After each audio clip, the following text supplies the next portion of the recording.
Good evening. Thank you for turning out. How attentive you all are. My name's Scott Malloy. I know many of you in the audience because I've spoken here on a number of occasions. And don't worry, I'm not the speaker tonight. So you can check your watch and you'll be home on time. Anyway, my job is very simple tonight. Mike couldn't make it. He was suddenly called away to go to a wake and a funeral in the Washington area. So I'm just filling in, happy to be in the neighborhood.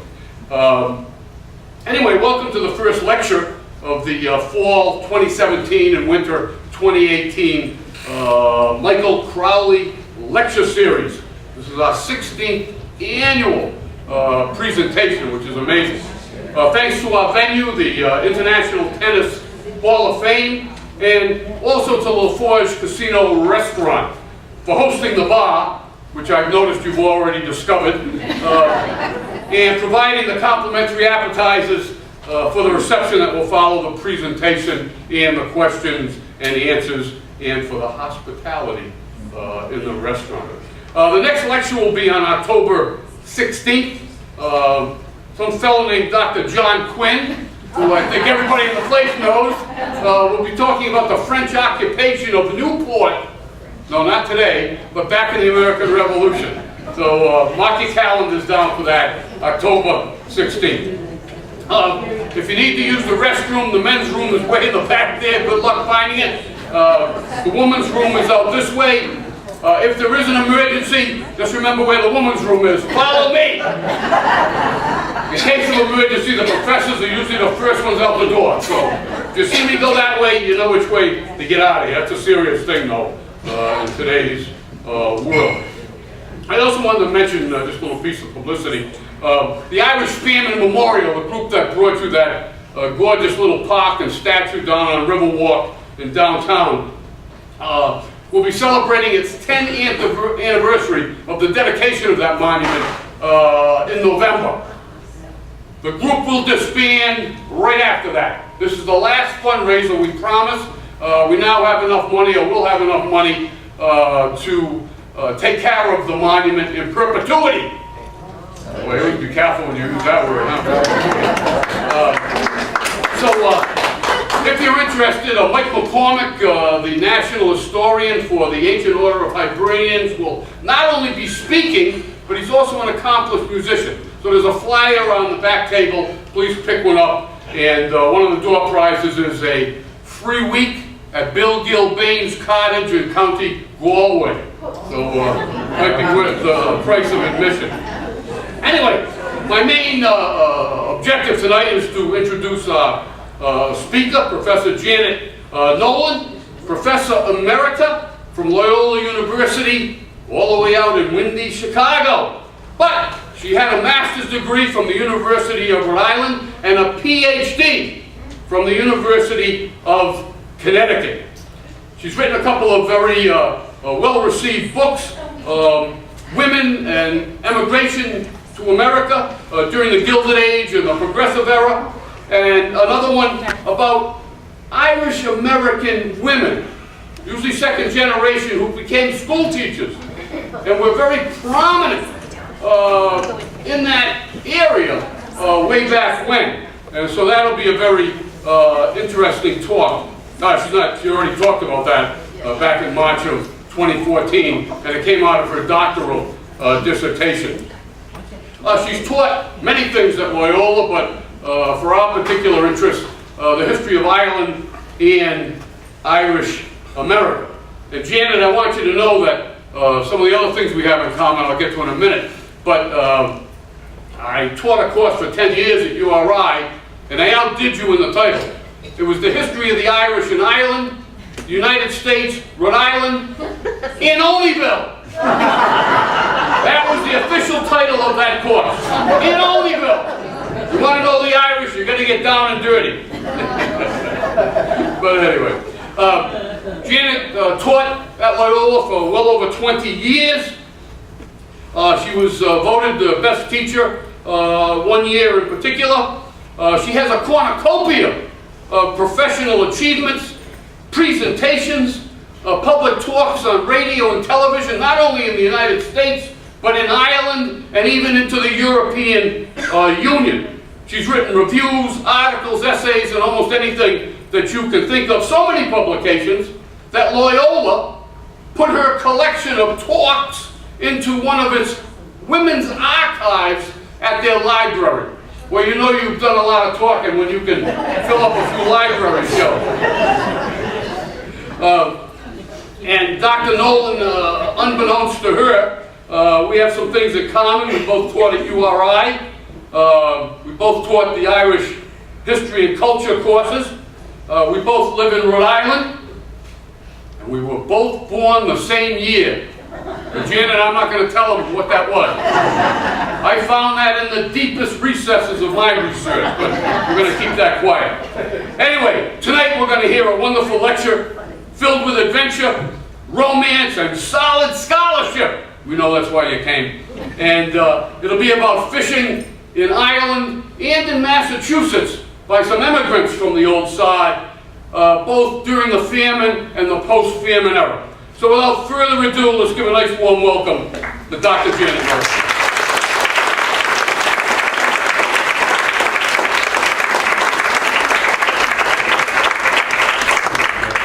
I'm going to hold this mic. Is it working? Can you hear me in the back? Wonderful. Magical, modern science. Scott, you're a hard act to follow. And you certainly know all my secrets now. Same year, you say? I bet I'm older than you, because I'm January. When are you? August. Yeah, Lord. Thank you.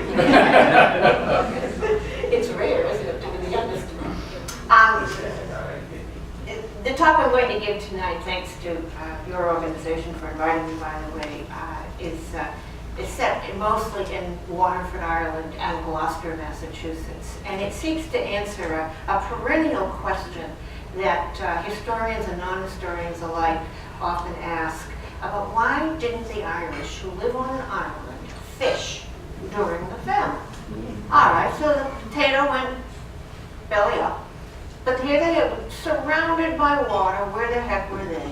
Weren't they lazy? Weren't they foolish? Weren't they just victims?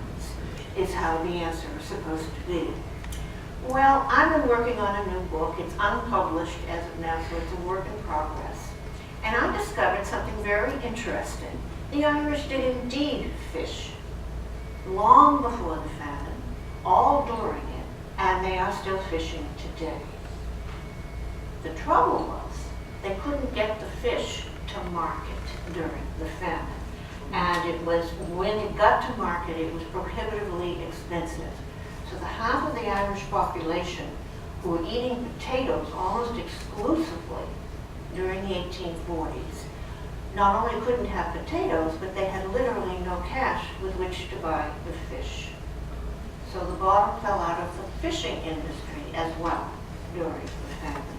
But again, the main point here will be, yes, the Irish were fishermen for 1,000 years before the 1840s, and with any luck for 1,000 years after the 1840s. So that's the background to the story I'm about to tell you. My title, as you may already know, is Weathering the Storm. And it's a fish story in Ireland, in Irish America. It's a story of frontiersmen and their family working in the wilderness of an open sea, and the connection between Irish and Irish-American fishing traditions. The Irish did indeed catch fish. Now we're going to begin with an obituary.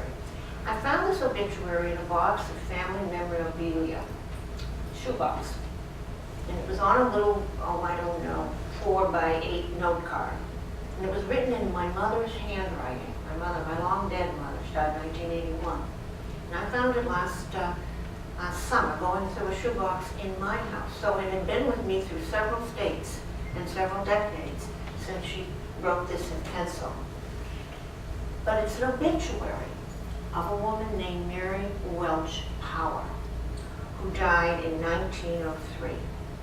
And it's an obituary that was printed in a Gloucester, Massachusetts newspaper, and it reads this way. Mary Welch Power, the widow of Matthew Power, passed to the land beyond from her home on 59 Port Square on Sunday last, after an illness for about a week's duration. Mrs. Power was among the last survivors of the old-time residents who came here from Ireland 50 years ago, when a little colony came across the ocean, many of whom took up homes at the port, at the end of what is now Commercial Street. Slowly they have answered the Father's call, and Mrs. Power was practically the last of their number. She was a woman typical of her native Ireland, honest, upright, genial, and pleasant, with a large, warm heart that attracted friends and acquaintances. She was a valuable and esteemed neighbor, her services being ever at the disposal of those to whom she might be of help. And her death will cause a sad loss, not only to her family, but to her many neighbors and friends about the city. Her husband, Matthew Power, died in 1891, and she is survived by 3 children. One son, Mr. Maurice Power of the city, and 2 daughters, Mrs. Annie Power Martin McInerney of Lexington, and Miss Mary Ellen Power of the city. The funeral was held at St. Anne's Church. There was a large attendance, and floral tributes were profuse and magnificent. And this, of course, is St. Anne's Church in Gloucester, right in downtown Gloucester today. It's not a great photograph. I have it secondhand. It's a hard angled, you have this iPhone and an amateur ability to get from the street. So I borrowed this view with Dan Titus's help. I think it's fairly clear anyways. But that's a very impressive brick and mortar building. So by 50 years after landing on the shores of Massachusetts, the Irish in Gloucester had become a substantial force within the city of Gloucester. So into the life of the founding matriarch of the Power family in the United States. A half-century earlier, in the early 1850s, before leaving Ireland on an immigrant ship, Mary Welch and her sister Ellen made a pact with 2 brothers, Matthew and Patrick Power, who hailed from a small Irish-speaking fishing village along the south coast of County Waterford. The 2 couples agreed they would meet again in America, quote, if all went well for all 4 of the concerned people, the 2 women and the 2 men, according to their grandsons, Donald Power. Okay, you can see, if I can use a pointer here. See, that's Waterford City, here's County Waterford, and that's Waterford City. We're going to be looking specifically at the town of Dungannon, and there's a little tiny peninsula just under the D there. And that's where the ring was, where the Power brothers were from. But most likely our immigrants left from the port of Waterford right here. But this is all of the south coast of Ireland. The Power brothers hailed from the village of the Old Ring on the Helvet Peninsula, again, just under the D here on the map. We're down there on the top, it says. It's a peninsula that juts out into the Atlantic, south of the port of Dungarvan along the Waterford coast. The village had been decimated by the famine of the late 1840s, and there were 2 mass graves in the area containing unknown numbers of unnamed victims. Those who didn't die in the famine immigrated, like the Welch sisters and the Power brothers. Close up, and again, here's the Helvet Peninsula. The ring is right there. So it's right on the water. The little peninsula. It's Irish speaking. It's very. There's tours now in this area. They call it the Magic Ring, and the ferries are supposed to be all in there. And it's very popular now for tourists to come to this region of Ireland. I found that out. I didn't know that when I started this work, so now I do know. So those who didn't die in the famine immigrated, like the Welch sisters and the Power brothers. No one was left, although the Power cottage still stands. There it is. Isn't that wonderful? I never thought I'd find a homestead in Ireland that was mine, but there it is. And it's right on the water, I'm told, by the head of the museum in the Ring in Ireland today. He sent it to me. And, so neat and cute. Dan, where's Dan? He's somewhere. Dan told me that if you stay in one of those, there often are bees and other insects in the thatch. So it may not be quite as fun as it looks. The people of the Helvet Peninsula were mostly fishermen who had small homes and no land, but as a result, they were not solely dependent on the potato like their countrymen a few miles inland. In fact, according to a parliamentary report on Irish fisheries, until 1830, the area's fishing industry prospered because of government loans for boat purchases and equipment repairs. Then, in an inexplicable move, just as periodic potato blights threatened the chief source of food for over half of the Irish population, the government ended all subsidies to the faltering Irish fishing industry. Well before the onslaught of the countrywide potato crises of the late 1840s, the standard of living declined everywhere in Ireland, even among the fishermen on the Waterford coast. Nevertheless, the old ring fisheries hung on. There were 3,000 people in the area in 1848, the height of the potato famine. But most in the ring earned their livings from the sea, not the land. And according to a Society of Friends report, there was, quote, no destitution in the area, largely because of Quaker charity, which had stepped in to fill the gap left by the government's retreat. Accordingly, quote, weekly supplies of meal, probably corn, they used the word meal, were given to the fishermen, and they were given loans for boat repair and for purchasing of gear. By 1847, the crews of 49 boats were able to support their families. The Quakers also supplied funds for a new fishing pier to be built by locals, and they introduced new, more efficient fishing methods to replace more traditional techniques. The Quakers also, quote, supplied the fishermen with special clothing that allowed them to fish in all weathers.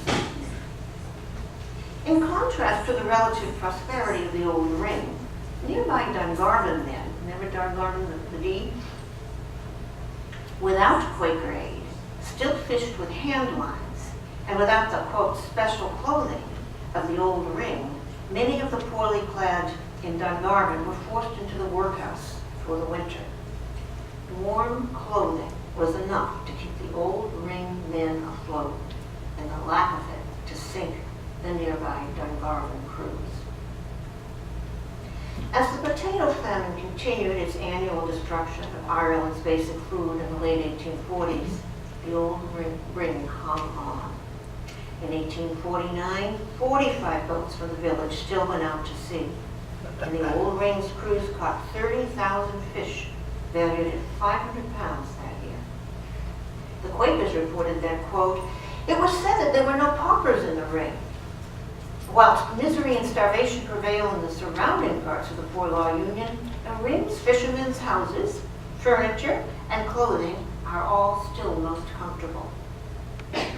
The Society of Friends even gave, quote, prizes of aprons for the best kept cottages to the village's wives. The year before, in 1848, prizes of Guernsey shirts were given out to be worn with donated pale blue jackets doled out as, quote, coats of merit. Even more substantially, loans were distributed and repayments were deferred. One ring crew bought a sweep net with a 3-pound loan and sold their first catch of 4,000 mackerel for 10 pounds. The loans, quote, enabled 230 heads of families to support themselves. Last year, in 1849, 100 families were in distress. Well, there are now not more than 7. So hooray for the Quakers. The landlords were also significant in the survival of the ring's fishermen.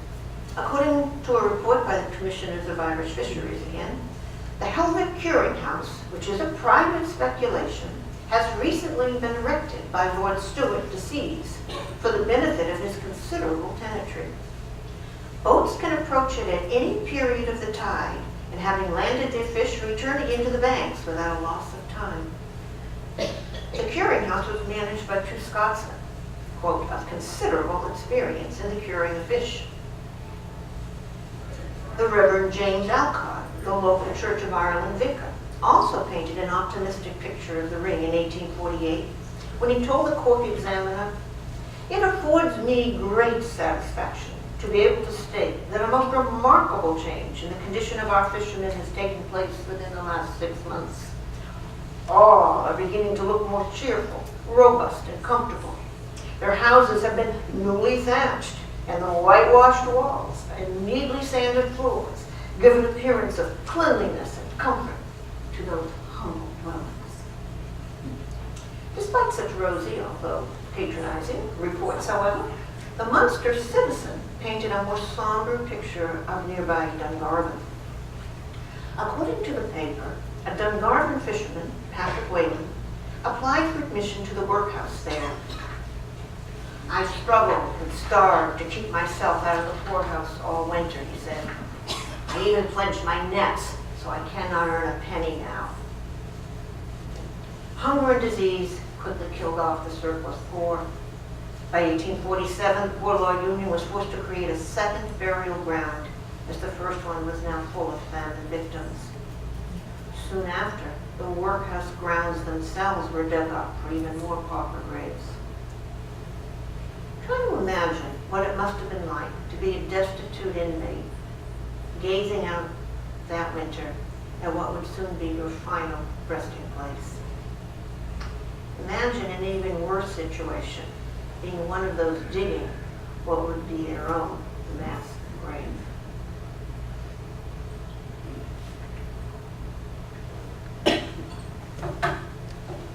While the ring held on, the population of nearby Dungarvan plummeted by over a fifth between 1841 and 1851, falling to 6,825 people.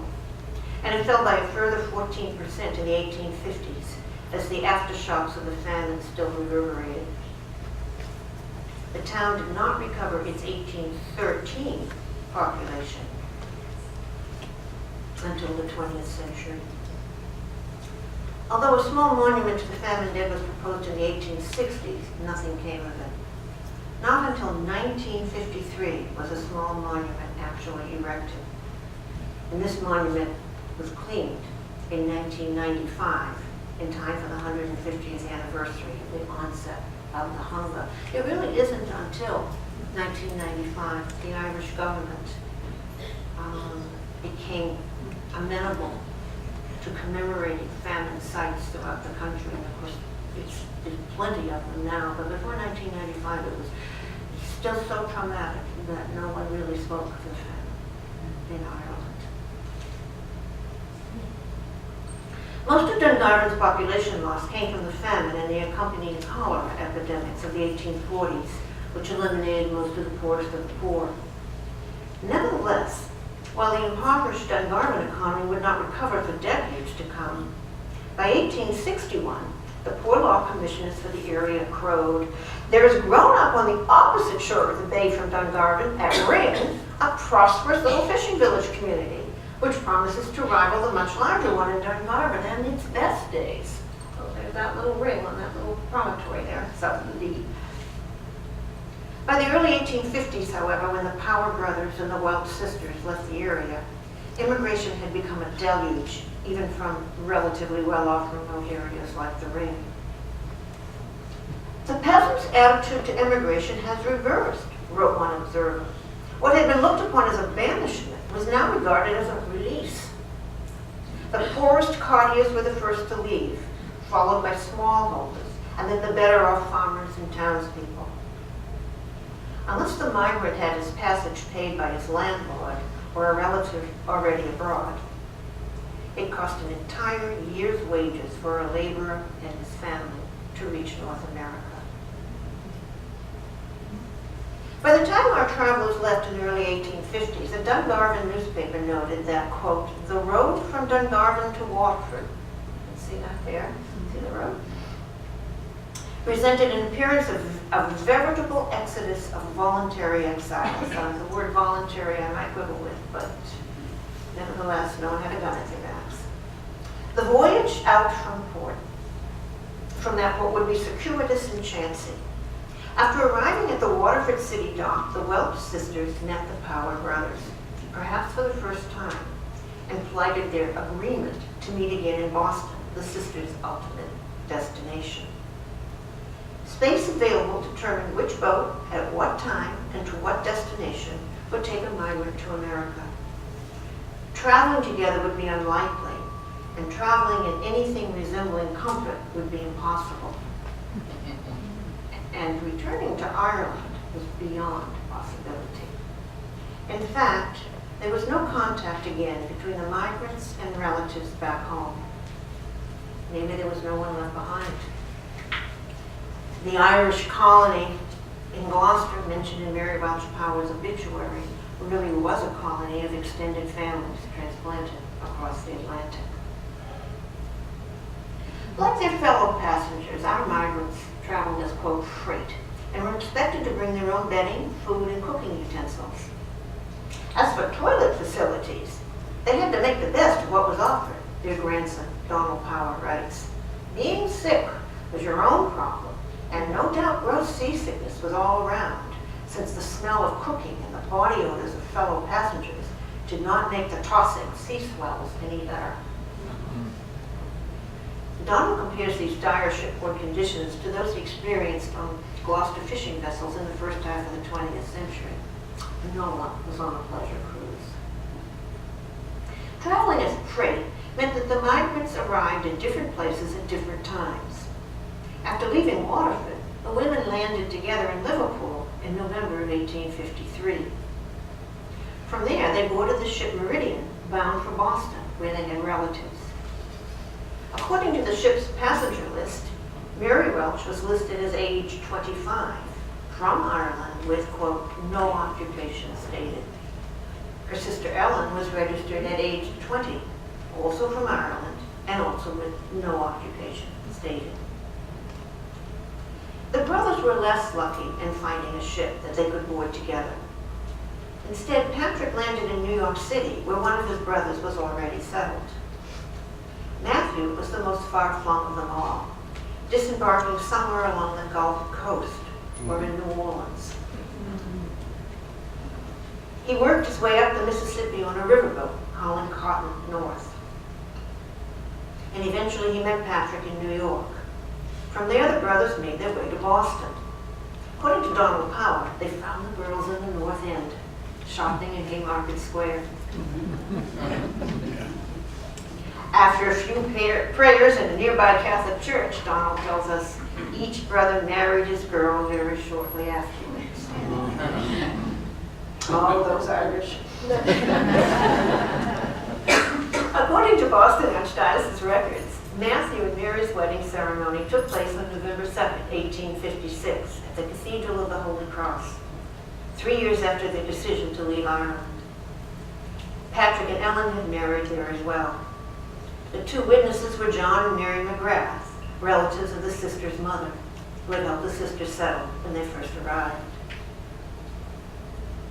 By 1860, Matthew Power was listed in the federal census as a, quote, laborer from Ireland, age 35, along with his wife Mary and their one-year-old daughter Annie. Patrick Power, age 40, is listed as a, quote, mariner, along with his wife Ellen and their 6-year-old son John. Both couples followed work opportunities along the waterfronts of Boston and Gloucester, plying the maritime trades the brothers and the sisters had learned in their Irish childhoods. They traveled regularly to and from the two cities on the East Boston Ferry that docked across the street from their rooms, perched on pilings over a waterfront warehouse in Boston's North End. These rooms, by the way, were near the Paul Revere statue. How American is that? And not far from those of John F. Kennedy's great-grandparents, who had left from the same region of Ireland at about the same time. There's been a little bit of difference between the subsequent history of those two families, by the way. Just a little. And there's Paul Revere Mall there, you can see this, and then the next picture will show you there's the docks. See where the yellow spot is? That's where they lived. And East Boston Ferry came up on the People's Ferry Avenue here. You see the East Boston Ferry? That's where it docked. So they would just walk down the street and get on that ferry, following the jobs up and down the seacoast.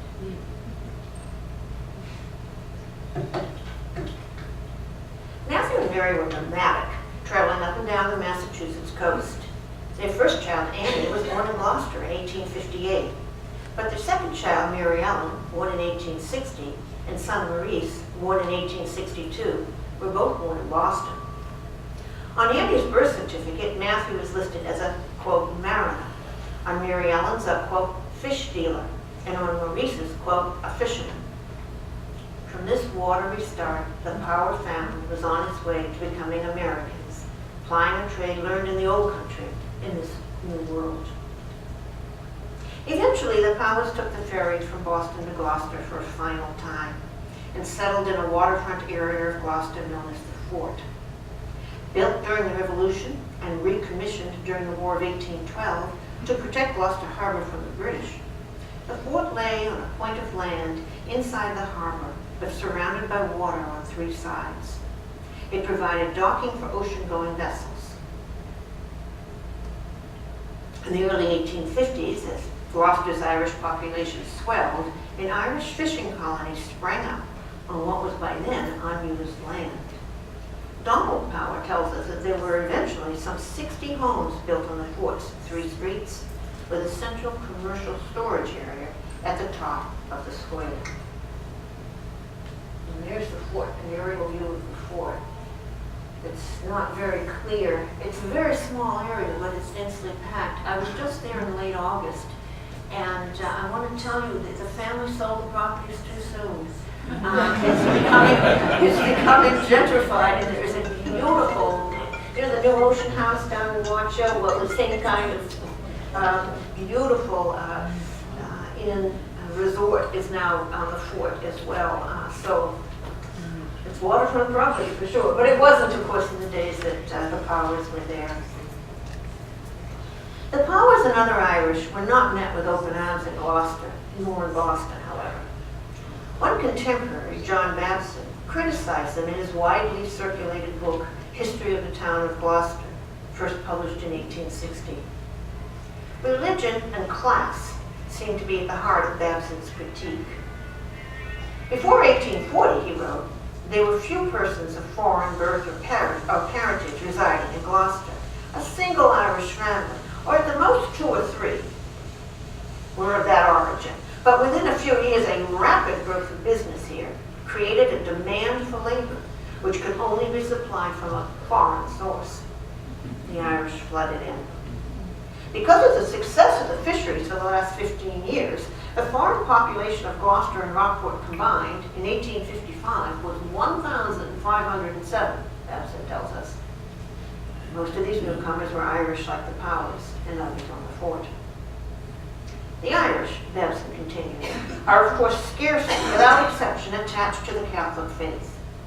The first Mass in Gloucester was celebrated on the 1st of January, 1849, in a room of a Catholic family on 14 Mansfield Street. After that, it was celebrated several Sundays in each year in the town hall until 1855. In that year, the Catholics of the town bought a former Baptist meeting house, moved it to Park Street in the center of town, and named it St. Anne's. By 1903, at the time of Mary Welch Power's death, the city's Irish had erected a magnificent brick and stone church on that site. So in 50 years, they came a long way. And I think it's always telling, this is certainly true in every city where there are large numbers of Irish, to note that every Irish community wanted a big, fancy, beautiful church. And that's where they put their nickels and dimes into making sure that happened. According to Babson, by the 1860s, the Catholic population of Cape Ann was 2,500, and 300 infants were baptized in the 2 years ending in September 1859. Some of these infants, he warns, are born to an inheritance of vice and ignorance, and it will require all the good influences of churches and schools and the best exertions of the wise and philanthropic citizens to make them men and women whom the town will be happy to own as sons and daughters. One of these infants, of course, was our own Annie Power, the first child of Matthew and Mary Power, and the only one of their 3 children to be born in Gloucester. Despite the hostility of some of their new neighbors, the Powers settled into their new city, buttressed by the growing Irish colony on the fort. And as fishing created ever-growing prosperity for the city, Matthew and his son Maurice joined the ranks of the commercial fishermen, going out to the Georges Banks off the Massachusetts coast, and even to the Grand Banks off Newfoundland. Some went as far as Iceland to refit and get provisions. The Powers had many close calls, grandson Donald tells us. The one mentioned the most was during a bad storm. All hands were below, and in desperation. All hands were below and in desperation. Matthew and Maurice, however, tied each other to the mast. If the ship sank, they would drown together. I just think of Henry Wadsworth Longfellow and how proud he would have been. While fishing remained the primary means of earning a living for the Power men, they also tried their hands at related businesses. Matthew's son Maurice eventually bought a small commercial space along the waterfront, where he and his son Donald collected discarded fish from the ships unloading on the docks, salted them in large kegs, and sold them to Gordon's and other Gloucester fishing distributors. Those are the fish sticks, everybody. So you'll know. Maurice was also in the cod liver oil business, providing most of the raw material for Father John's cod liver oil, produced in Lowell, Massachusetts. At one point, the Powers were the exclusive producers of cod liver oil for that business. Maurice also owned his own vessel, and he and Donald bought, salted, and sold the cod they caught. The fish oil market was volatile, however, and eventually Maurice had to sell his boat at a loss as profits plummeted. This is Maurice. He's tall, thin man here. That's Maurice. Not sure who the other man is. This is Maurice's wife, and that's the infant Donald Powell, who's been our woman here. And there's the fishing boat. Despite the vagaries of life at sea, Maurice had become a champion dory rower, winning many races around Cape Ann. Once when Maurice was late returning to the dock after a race, his worried father finally spotted him as he tied up his boat. Relieved but annoyed with his wayward son, Matthew called out, "That'll be all for you today, my young jockey." And the name stuck, and Maurice was forever after that, young jockey to all who knew him. Over time, the family realized a modest prosperity, and Matthew bought several houses in the Fort neighborhood. His wife Mary and daughters Annie and Mary Ellen managed these rental properties. Mary and her daughters also took in transient guests, including many children orphaned by deaths at sea, as well as fishermen injured on the docks. I'll show you. This is one of the houses they own, and it's huge. It goes all the way down to the waterfront on one side, and it must have held, I'm going to guess, at least 10, maybe 15 apartments in it, all of which they rented. And this is the little house in which they lived. And it's got the wooden siding on it now, but that was once a wonderful wood siding in those days. So the houses are all still there, which is fun. Although the Powers sadly are all gone from here. In fact, real estate was one of the family's many economic endeavors, and eventually the Powers owned property in other parts of town. While real estate was an economic opportunity, Matthew was known as a very charitable man, lenient to his tenants who couldn't make the rent. Donald Power tells us that his Aunt Mary Ellen was known far and wide as a generous soul who watched over the many children who spent their childhoods under the Power roof because of, quote, loss of family ties through death or some similar reason. Eldest child Annie was the first to leave the Power family hearth, but not the fort, when she married William Martin on April 13, 1879, when she was 21 and he was 25. Annie's employers at the time, the Wetherells, gave her a silver service engraved with a P for Power as a wedding present. important. See, I've discovered this again in a drawer of mine. It's been through I don't know how many states. How it ended up in one of my drawers, I don't know. But when I started doing the research, I realized, oh my goodness, this is Annie Power's work. And you can get a better look at the P there engraved on it. So, again, these Irish girls may have been servants, but they learned to like nice things. Annie's new husband was born in Dungarvan. Remember Dungarvan there, indeed? County Waterford on Christmas Day, December 25th, 1854, the son of a customs inspector stationed in that port town. His mother was from a well-to-do merchant family in Belfast. Martin left Ireland in 1872 at the age of 18. By the time of his marriage, 7 years later, after a brief sojourn in Nova Scotia, he had followed the cod across the Atlantic and the Gulf of Maine to Gloucester, where he met his bride and became the captain of the Cunningham and Thompson fisheries boat Hyperion with its crew of 12. By 1880, the federal census listed Annie as keeping house, one of the few times in her life when she didn't go out to work. By 1883, the young couple had moved into a house near her parents on the fort, where they had a daughter, Mary Ella Martin, on September 25th in that year. Sometime in either December 1885 or January 1886, when Ella was just 2, her father was lost at sea in a winter gale. The widow was just 27. Catastrophes at sea were all too common in Gloucester, and a premonition of William's fate took place during the storm that took him away.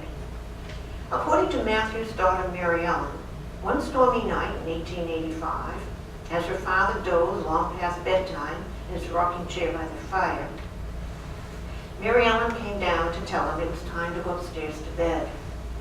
Matthew sat up and told her about the ominous dream he had just had. I was sleeping in the rocking chair, he said, and the storm will open the kitchen door.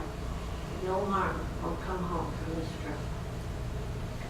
The storm that December night was indeed remembered as one of the worst in Gloucester lore.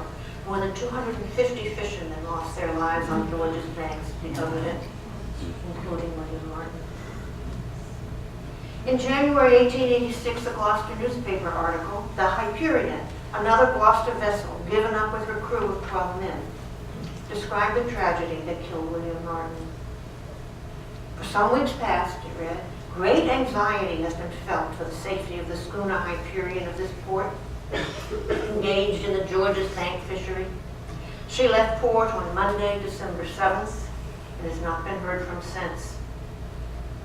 Monday next will be 8 weeks since her departure, and now all hopes of her return has been given up by her owners, and the sad words, lost on the banks, must be placed against the name of this vessel and the brave men aboard.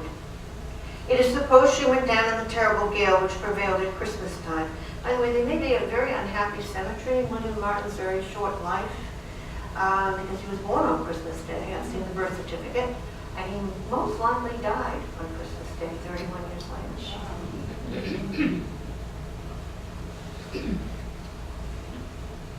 And there he is. The commentary continued. There were 12 men aboard, and 11 of them are as follows. William Martin, master, leaves a widow and one child as a girl, Annie, and her daughter, Ella. John Nelson, steward, native of Sweden, leaves a widow and 3 children. Nicholas Brown, native of Ireland, leaves 3 orphan children in Boston. John McHugh, widower, leaves 3 orphan children in Boston. William McGinnivan, widower, native of Halifax, Nova Scotia, leaves 2 children in Boston. Michael Coslin leaves a widow in Boston. Plus Angus MacDonald, a native of Prince Edward Island. William Kelly, alias Collins, of St. John's, Newfoundland. Augustus Johnson of Sweden. James Toole and Patrick Murphy, all single men. By this loss, there are 4 widows, 9 fatherless children, and 5 orphan children. The article continued. Captain Martin was born in Waterford, Ireland on December 25th, 1854, and was consequently 31 years of age, the very prime of his young manhood, and has followed fishing from this port for the past 13 years. He was a smart and successful skipper, and much esteemed by a large circle of acquaintances. Besides a wife, Annie, one child, Ella, in this city, he leaves a father, mother, and 6 brothers in Belfast, Ireland, where the father occupies a prominent position in Her Majesty's Customs, a position he has held for 40 years. The Hyperion was a staunch craft, built in the city in 1875. It is now conceded, the article continued, that the Hyperion will prove to be a total loss, with all on board from this port's fishing fleet, destroyed by the terrible Christmas 1885 gales and those of early January 1886. Most of the surviving vessels lost sails, anchors, cables, and so forth. But their return brought happiness to the many anxious hearts who were waiting and watching. The new widow, Annie Power, and her toddler, Ella Martin, would have no such consolation. Matthew Power's premonition had come true. Annie waited weeks for a final word about the catastrophe, along with her in-laws in Ireland. According to Donald Power, quote, confirmation of these events usually took 4 or 5 weeks because the craft were slow vessels, powered only by sail. Again, no telephone, certainly. No radar, no radio. William's parents sent Annie money for Ella once the worst had been confirmed. Today, thanks to Donald's daughter, Nancy Power Parsons, who was herself born and raised in Gloucester, William Martin's name is listed under the year 1886 on one of the bronze plaques memorializing Gloucester's fishermen lost at sea that stand in a semicircle around the famous fisherman's statue overlooking Gloucester Harbor. Yes.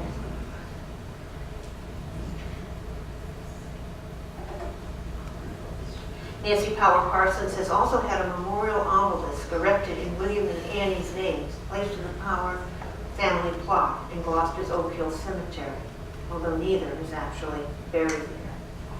Can you read that? William J. Martin, lost at sea, December 25th, 1885, age 31. His wife, Annie McInerney, that would be her second husband's last name, died December 30th, 1917.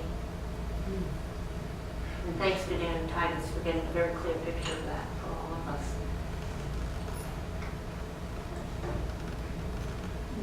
Annie's sacrifice has not been forgotten by her native city either.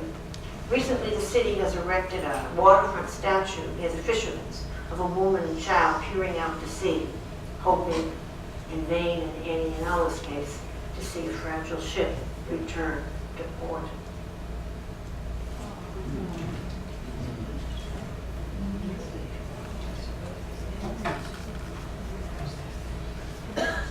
After the tragedy, Annie went back to work, which included watching over the Power family rental properties. On May 24th, she met one of her tenants, a Mr. Johnson, on the fort. The Nova Scotia native was all dressed up on a working day. Annie asked him why. He replied, "I'll be damned if I'll work on Queen Victoria's birthday." Nova Scotia for you. Annie went about her normal workday after this encounter, however. Apparently she had no scruples about working on a British Queen's birthday. Not long after, Annie returned to live-in domestic service with a Mrs. Wigglesworth, who had homes in Back Bay, Boston, as well as in Gloucester's posh beachfront suburb, Magnolia. Ella remained with the Powers in Gloucester, where she went to school. Her mother, who rose quickly through the service ranks to become her employer's companion and housekeeper, could visit her child only occasionally. By the time Ella graduated from high school, the Martin family's nest egg from Ireland paid for her tuition at Boston's Burdett College of Business and Administration. This is, I think, a really interesting fact, that this lovely young woman is an heiress, and she has rich relatives in Ireland on her father's side. I mean, who would have believed? So here's Mary Ella Martin. Well done.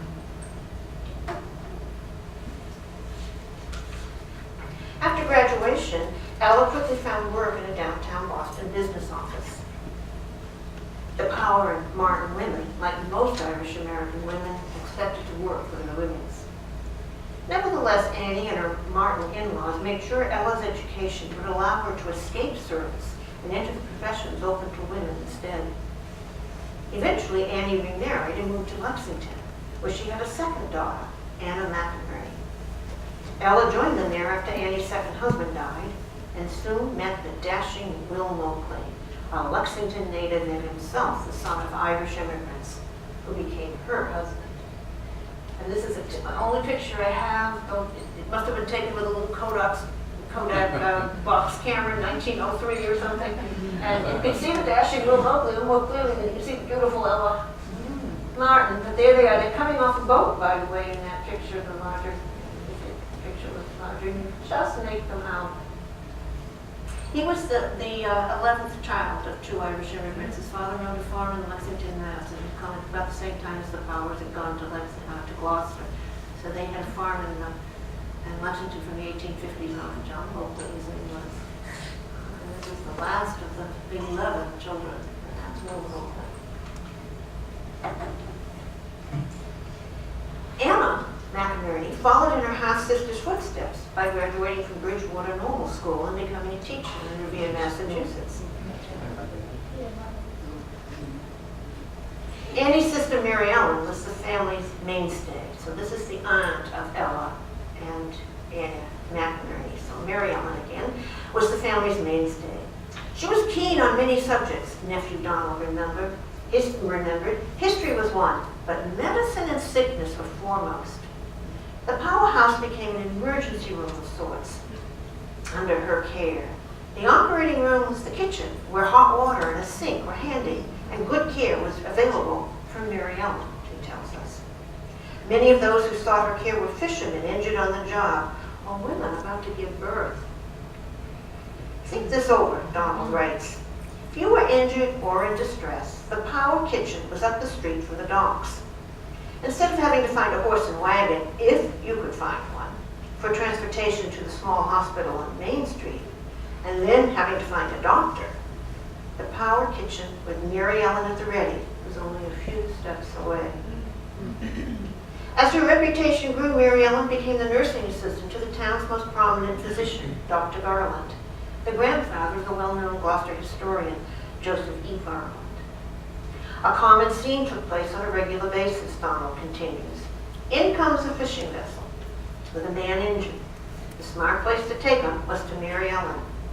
A messenger was then sent to Dr. Garland, and he arrives in Fort Square in his horse and buggy for the operation. Afterwards, the patient remained under Mary Ellen's care until he was able to move about and go home. Since many of the injured did not have families in the area, they stayed at the powerhouse until they were well. Mary Ellen rarely spoke of her nursing, but she showed it in my upbringing, Donald remembers. If anyone was sick or injured, she took the problem out of the kitchen closet. She handled the problem out of the kitchen closet. Many of the products normally used for cooking were also medicinal aids, including, no doubt, the universal panacea. You guessed it, cod liver oil.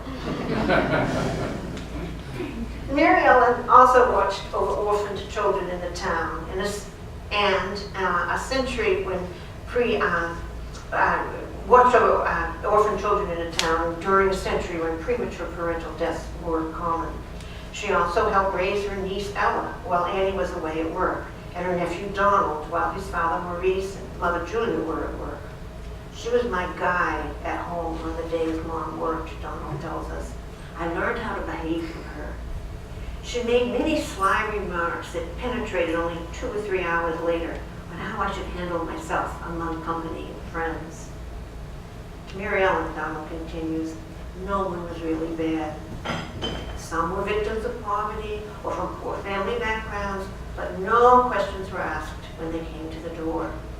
Even if a stranger came on the scene, he was our friend, no question. Always busy, Mary Ellen made soap with lye and baked.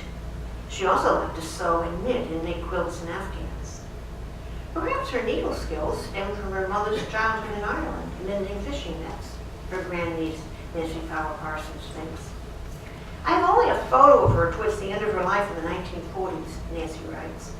I think she must have looked like her grandniece, Janet Mobley Nolan, Ella's daughter. Mary Ellen, like Janet, was also bright and outspoken.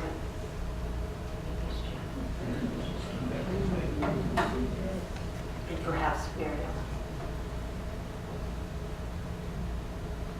Because of her talents, Mary Ellen may have had a very different life, perhaps. When she was only a teenager, she had an offer from a clipper ship's captain's wife to become the nurse for their daughter on a voyage to China and India. Mary Ellen brought this exciting news home to Matthew and Mary. No, said her parents firmly. She was only 14. It took a lot to say no to such an offer, but after all, many of those sailing ships, as we well know, were lost at sea. Mary Ellen did go out to service in her teens as a live-in servant for one of Gloucester's leading families, the Lansons, however. Although the family head was a Protestant minister, he insisted that Mary Ellen go to Mass on Sunday mornings, a privilege not always offered to servants in those religiously divided days. The Powers slowly emerged into the prosperous working classes, following a classic route used by the majority of Irish Catholics leaving their homeland in the 19th and early 20th century. The founding couple, Matthew and Mary, married in America, not Ireland, and settled among relatives and friends already here.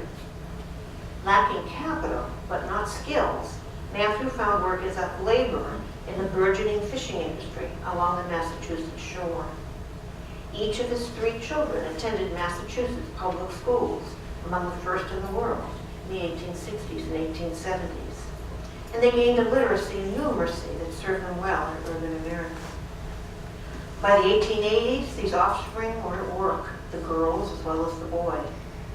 Maurice followed his father into fishing, and he entered domestic service, and Mary Ellen became the trusted medical assistant to the town's leading doctor. Mary Ellen also provided the vital child care her sister and brother needed as they went out to work. Patrick and Ellen Powers' children also did well in America. Daughter Ellen became a teacher in Gloucester, and a niece became a city teacher as well. Annie Power Martin McNerney died at age 59 on December 30th, 1917. And there she is again, just before her death. She was only in her late 50s. She'd been widowed twice. She'd been a servant most of her life. Her marriages were brief because she got widowed quickly. And she raised 2 daughters that went to college. Turn of the 20th century. There she is. Mary Ellen Power died 30 years later, in December 1947, at the age of 87, the longest lived of Matthew and Mary's 3 children. Maurice died in 1929. And this is Mary Ellen. This is my mother, Janet Mobley Nolan, and my aunt, Laura Mobley Hardy, and her oldest daughter, my cousin Mary Ellen. This is my father, and this is my brother. There they all are. They're in Gloucester. All with Aunt Mary Ellen. Laura and Janet thought Mary Ellen was the most wonderful woman in the world. They just loved her. So she must have been somebody. Buried in Gloucester on a cold winter's day, William Nolan, the husband of Mary Ellen's great niece, Janet Mobley Nolan, remembered the day decades later in a 1993 letter to his daughter, me.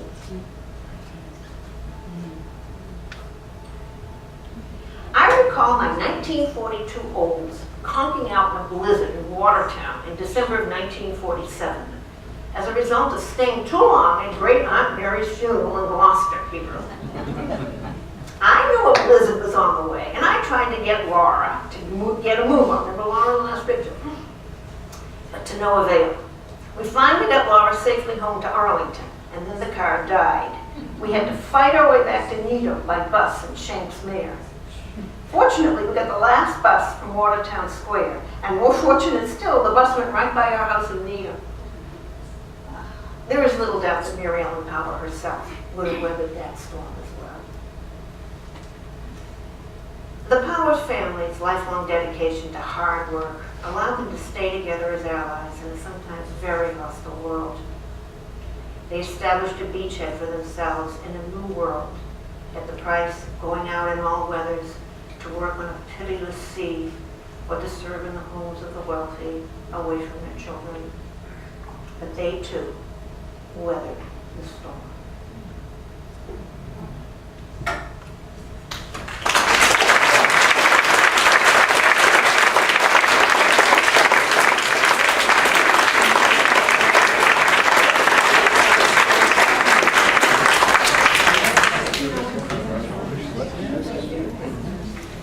Well, that was certainly a fantastic talk, filled with humor, filled with some tragedy, some personal touches. Yet in the end, our Irish forebears persevered, and by implication, we, their grandchildren and great-grandchildren, were left a tremendous legacy to succeed ourselves. And that's why we're here tonight with such great interest. Janet's done a fantastic job. Anybody here who's ever done research in genealogy or historical studies knows how much work goes into finding that name, that sentence, that citation, paragraph, or story in a newspaper in Gloucester or on the other side of the Atlantic in Waterford.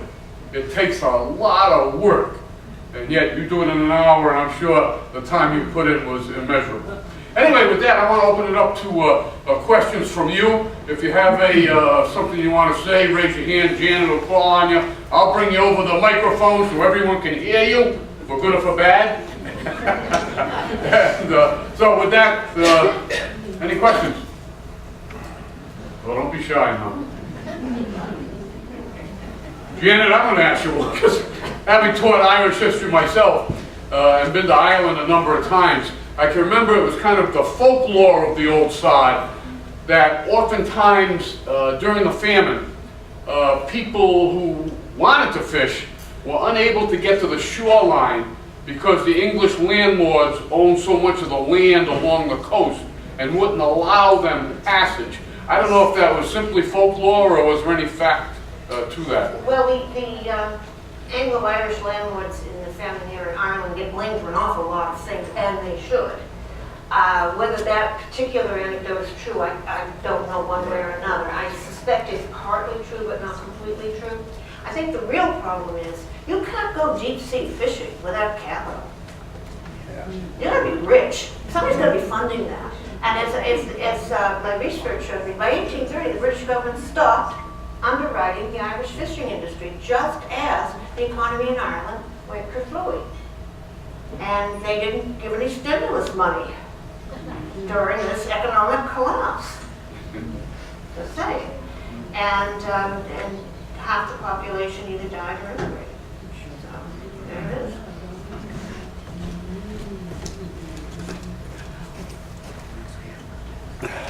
When you mentioned about the Quakers funding, was that common throughout Ireland?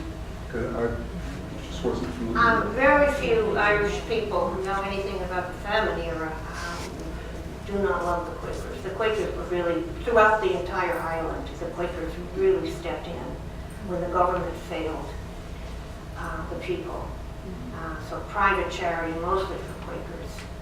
So they are highly admired by the Irish people to this day, as they should be. The Irish? Yes. I know some of you are waiting to go to the bar to get your courage up to ask the question, but you got to do it now. Yeah. Okay. I'm sorry to think.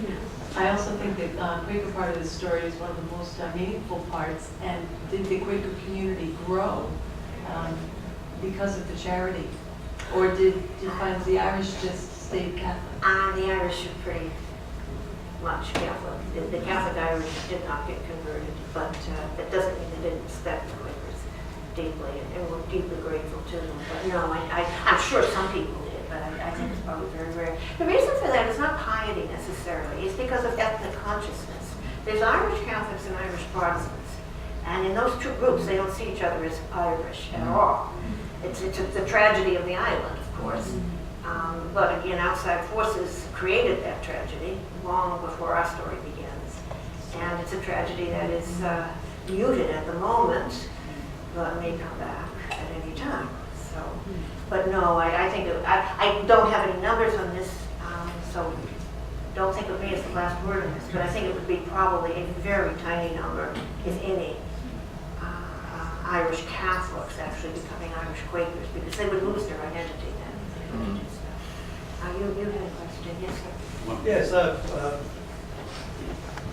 I'm a bit of an amateur fisherman, and I had a boat, my son has one now. We have GPSs, we have all sorts of modern technology. How could they ever go out there in that Irish Sea and do what they did? That must be a very interesting story. Did they use hand lines? Did they use traps? Yes. Did they And use then when they got the money, they had the sweep nets too. and they couldn't afford big, expensive boats, so they must have gone out in those Hurons, right?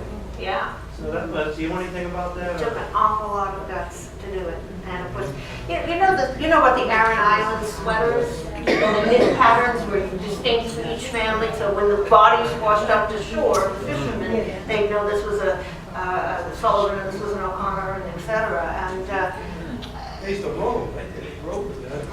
yes, they did. Man from. And here in the United States in the 19th century, I mean, William Mark was on a fairly sizable schooner, but you saw Maurice Howard's boat. I mean, they're going out in December and January. They're not just going out on July day when it's nice. And again, there's no communication on shore whatsoever. I mean, I wonder at it. Yeah, I'm glad to hear you, because you really know I personally. appreciate it. Yeah. I can only imagine it, but I'm not sure I want it. One more question? Here we go. Yes, I'd like to know what kind of resources the Quakers even had that they could be so generous to the family. Well, they had a worldwide organization, a Western worldwide organization. So the Society of Friends, of course, has a charitable foundation that they were using those methods from. But yeah, Quakers paid for this. So they weren't as affected by the Oh, they were wealthy. Protestants in Ireland were wealthy. Half the population was unaffected entirely by the famine because they were not dependent on the potato. And a smaller proportion than that were very wealthy. If you were Protestant, you were either wealthy or at least substantial working class. But it was the Irish Catholic underclass. And again, I'll let you draw parallels to other societies that you may know and love. It was the Irish Catholic underclass that was left to die. By the way, the Anglo-Irish landlords class also was destroyed. Think of General Motors in recent history, or Enron, or some of the big ones that went under 2008, 2009. Lehman Brothers. Those would have the same thing happen to the Irish family, to the landlords. They were living in debt, way over their heads. And when the creditors called it in, of course, the tenants couldn't earn anything, couldn't make any profits because the food was being sold in England, but the tenants had nothing, they were dying, the landlords went under as well. So there are two victims of the Irish famine.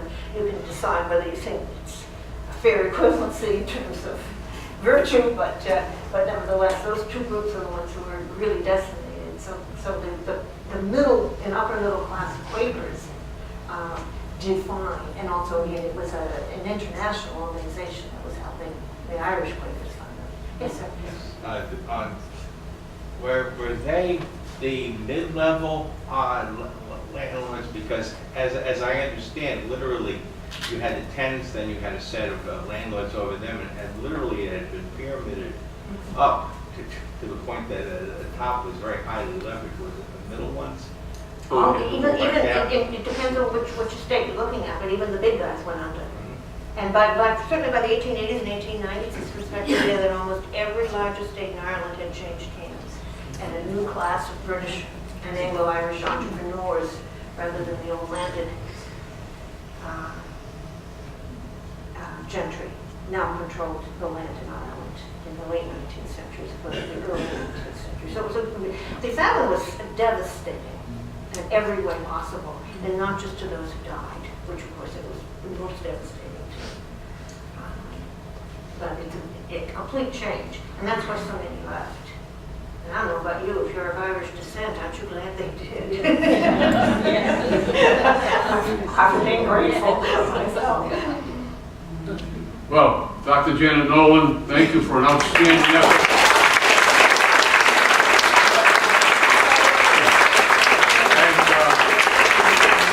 And stick around for a while for those who'd like to ask her anything else. Thanks for coming.